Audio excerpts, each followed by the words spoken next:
तो middle east में Iran के हमले लगातार जारी हैं। वो सैन्य और नागरिक ठिकानों पर हमले के लिए बैलिस्टिक मिसाइल और आत्मघाती ड्रोन का इस्तेमाल कर रहा है। ईरान की मिसाइल पावर के कारण जंग का दायरा यूरोप की दहलीज तक पहुंच गया है।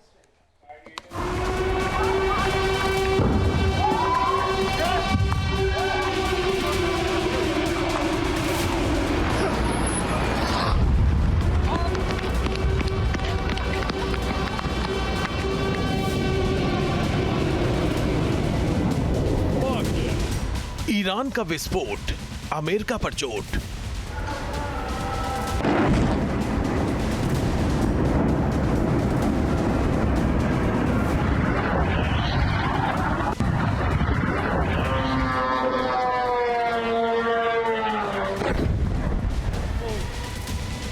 मिसाइलों का उफान, बर्बादी का तूफान।